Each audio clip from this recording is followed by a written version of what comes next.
Hello everyone, I'm Loveleen Kaur studying in Amrit Indo-Canadian Academy Plus 2 F Humanities from Political Science Department. Hopes you all are fine. Now we will be learning about India as an upcoming superpower to know this topic better. So all of us have been aware about how India struggled to get freedom from British rule, and freedom came with many problems that we have learned earlier. The first is shaping a nation. Second is setting democratic system. Third is integration of princely states with India, which resulted in making India a poor economy. But now at times we can see India as upcoming superpower. And Republic of India is considered one of the emerging superpower of the world.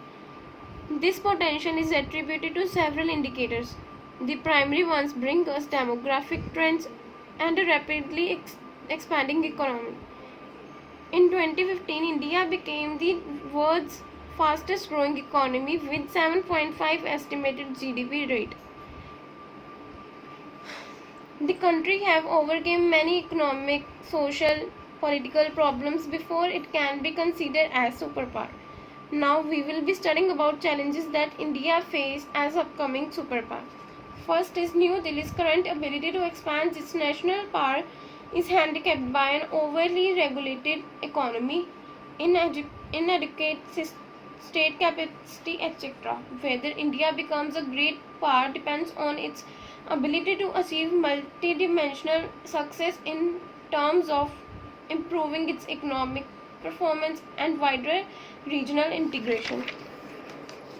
Even if India tries its best, it will be difficult for India to become superpower because of its uncomfortable geographical location close to China. In addition to becoming one of world's superpower economy, India is also poised to become most populous country on earth. Our current Prime Minister Narendra Modi has moved on number of fronts during 5 years in office and has achieved some success that are as follows.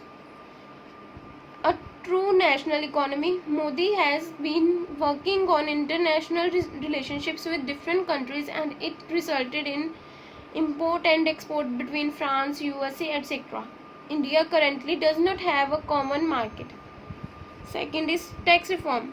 Observers speculate that new GST would come in at 20% or more.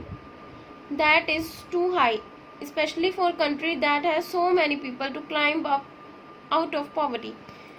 The government must immediately get rid of 1997 minimum alternate tax, which has been arbitrarily used to chase after foreign firms. Foreign direct investment limits have been raised in certain sectors such as insurance, construction. Systematic liberalization each year would prove to be a powerful magnet to overseas investors. I hope this explanation gave you better clarity about the topic. Thank you. Stay home, stay safe.